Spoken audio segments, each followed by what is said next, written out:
भर्ती चाहे कोई भी हो, लेकिन हश्र ऐसा होना चाहिए कि लोगों को याद रहे कि मैंने ये काम किया था जो कि गलत है। तो एकदम जो है इतनी तगड़ी सज़ा होनी चाहिए इसके लिए कि फांसी भी इसके लिए कम होगी, मैं मानता हूँ। क्योंकि इससे जो है लोगों का भविष्य, लाखों बच्चों का, करोड़ों बच्चों का भविष्य जो है वो बर्बाद होता है। क्योंकि एक परीक्षा की तैयारी के लिए सालों साल तैयारी करनी पड़ती है, चाहे वो नीट का एग्ज़ाम हो, चाहे वो पुलिस का एग्ज़ाम हो, चाहे वो आर का एग्ज़ाम हो, चाहे वो पीसीएस का एग्ज़ाम हो, चाहे कोई भी परीक्षा हो। तो पेपर लीक करने वाले को ऐसी सज़ा मिलनी चाहिए, चाहे वो शिक्षक भर्ती का पेपर क्यों ना हो, यूपी टेट का पेपर क्यों ना हो, सी टेट का पेपर क्यों ना हो, लीक नहीं होना चाहिए। तो ऐसे लोगों को जो लीक कर रहे हैं उनके लिए कड़े प्रावधान, मैं तो कहता हूँ इससे भी कड़े प्रावधान होने चाहिए। कुछ प्रावधान बनाए गए हैं, ठीक है, लेकिन ऐसे लोगों को जो लीक करा रहे हैं पेपर, इतना तगड़ा जो है नेटवर्क है कि पता चलता है प्रेस से पेपर, जहाँ पेपर छप रहा है वहाँ से पेपर ले आते हैं, न्यूज़ पढ़ते हैं पहले। बाकी उम्मीद है आप लोग सभी अच्छे होंगे। न्यूज़ पढ़ लेते हैं सीधे, समय आपका नहीं लूँगा ज़्यादा।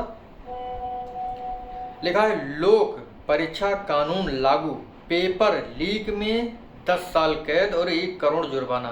10 साल नहीं, उम्र कैद होनी चाहिए थी यहाँ पे।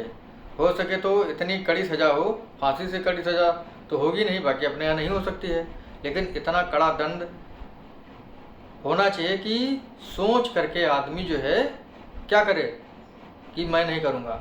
ये 10 साल की जगह कम से कम 50 साल करना चाहिए था, 1 करोड़ की जगह कम से कम 50 करोड़ जुर्माना करना चाहिए था। पूरे जो है जो जो जो दर्द पढ़ने वाला बच्चा सहता है ना, वो कोई नहीं सह सकता है, बहुत दर्द होता है। जैसे मैं आर का पेपर दे करके आया, मुझे लगा कि मेरा हो जाएगा, उसके बाद पता चला पेपर ही लीक हो गया, बहुत बुरा लगा। अब क्या कर सकते हैं, न्यूज़ पढ़ते हैं। नीट व यूजीसी नेट में गड़बड़ियों को लेकर विवाद के बीच केंद्र सरकार ने लोक परीक्षा अनुचित साधन रोकथाम अधिनियम 2024 को लागू कर दिया है। इस संबंध में शुक्रवार को अधिसूचना जारी की गई। यह कानून इसी वर्ष फरवरी में संसद में पारित हुआ था। सरकारी परीक्षाओं में गड़बड़ी को रोकने के लिए लाए गए इस कानून में 10 साल तक की कैद से लेकर के 1 करोड़ रुपए तक का जुर्माना, 1 करोड़ नहीं, कम से कम 50 करोड़ रुपए का जुर्माना, जो है सब कुछ बिक जाए, आसपास का पूरा गांव बिक जाए।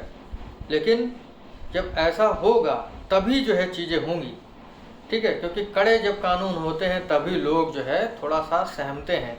ऐसे देखते हैं जैसे रोड पे जब हेलमेट लगाने को होता है तो लोग कहते हैं यार वहाँ दोनों पुलिस वाले खड़े हुए पकड़ लें, जो नहीं तो जो नहीं क्या करना है, हेलमेट पहन लो, उन्हें पकड़ लें, 10,000 रुपये जुर्माना लगे हैं, 2,000 रुपये हेलमेट पर लगे हैं। मतलब ये सारी चीज़ें हैं, जब नियम कायदे कानून कड़े होते हैं तो लोगों का ध्यान उस ओर जाता है।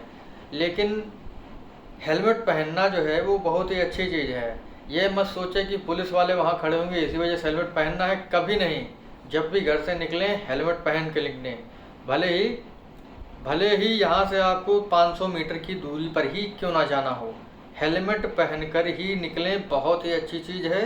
क्योंकि जब चीज़ें होती हैं तब समझ में आता है कि अरे यार वो हेलमेट पहन लिए होते तो बच जाते। तो ये सारी चीज़ें हैं। तो नियम कायदे कानून कुछ चीज़ों में इतने तगड़े होने चाहिए कि लोगों की रूह कांप जाए। सार्वजनिक परीक्षा में अनुचित साधनों का इस्तेमाल करने पर 3 से 5 वर्ष की सज़ा, 10 लाख रुपए तक का जुर्माना लगाया जा सकता है। इसमें नकल पर रोकथाम के लिए न्यूनतम 3 से 5 वर्ष तक की कैद और इस तरह के संगठित अपराध में शामिल लोगों को 5 से 10 साल तक की सज़ा, न्यूनतम 1 करोड़ रुपए का जुर्माने का प्रावधान। न्यूनतम है, ज़्यादा ज़्यादा अगर 50 करोड़ कर दो। इस कानून के दायरे में यूपीएससी, एसएससी, रेलवे की ओर से आयोजित प्रतियोगी परीक्षाएं, बैंकिंग भर्ती परीक्षाएं, राष्ट्रीय परीक्षण एजेंसी एनटीए की ओर से आयोजित सभी कंप्यूटर आधारित परीक्षाएं आएंगी, ठीक है, इसको ध्यान रखिएगा। लिखा है नीट गड़बड़ी को लेकर बिहार में 2 इंजीनियर समेत 3 निलंबित। तो ये सारी चीज़ें चल रही हैं। तो जो कानून बने हैं वो तगड़े होने चाहिए, जिसमें लोगों का जो है दिमाग घूम जाए कि मुझे ऐसा नहीं करना है। कोई पता चल रहा है कोई एमपी से जो है जहाँ पर पेपर छप रहा है वहाँ से लीक करवा दे रहा है, कोई पता चला कर्नाटक में पेपर छप रहा है वहाँ से लीक करवा दे रहा है। तो ये चीज़ें पता कहाँ से चलती हैं भाई, विभाग के अंदर जब कोई ना कोई चोर होगा तभी पता चलेगा। भाई जो चीज़ें हैं वो छोटे लेवल से लेकर के बड़े लेवल तक हैं, ऐसा नहीं है। लेकिन चीज़ों को देखना है, उनको जो है मतलब हमें थोड़ी देखना है, ये गवर्नमेंट को देखना है और उसको जो है अच्छे से लागू करना है। जो भी ये नियम है उनको अच्छे से लागू करें, कोई भी ये हो XYZ, उदाहरण पेश होना चाहिए, तभी चीज़ें सही हो पाएंगी, अन्यथा नहीं हो पाएंगी। क्योंकि आने वाले जो भी एग्ज़ाम हैं बहुत ही महत्वपूर्ण है आप लोगों के लिए। क्योंकि 60-65 हज़ार रुपये बता रहा हूँ, 60-65 हज़ार भर्ती के बाद है पुलिस वाले, ऐसे यूपी पीसीएस आपका उत्तर प्रदेश लोक सेवा आयोग वाला पीसीएस होने वाला है, आरओ वाला एग्ज़ाम होने वाला। तो ये बहुत ही महत्वपूर्ण एग्ज़ाम है, लीक नहीं होने चाहिए भाई। नीट जैसा एग्ज़ाम लीक हो गया, नेट यूजीसी नेट वाला पेपर लीक हो गया, कितनी बड़ी बात है। तो ये सोचने वाली बात है। कानून बहुत ही तगड़े होने चाहिए जिसमें लोगों की रूह कांप जाए पेपर लीक करने में। तो आशा है कि गवर्नमेंट जो है एकदम फुल बुलेट प्रूफ बन करके आएगी इस बार, पेपर लीक नहीं होगा। तो मिलेंगे आपसे अगले वीडियो में, तब तक के लिए जय हिंद जय भारत, थैंक यू।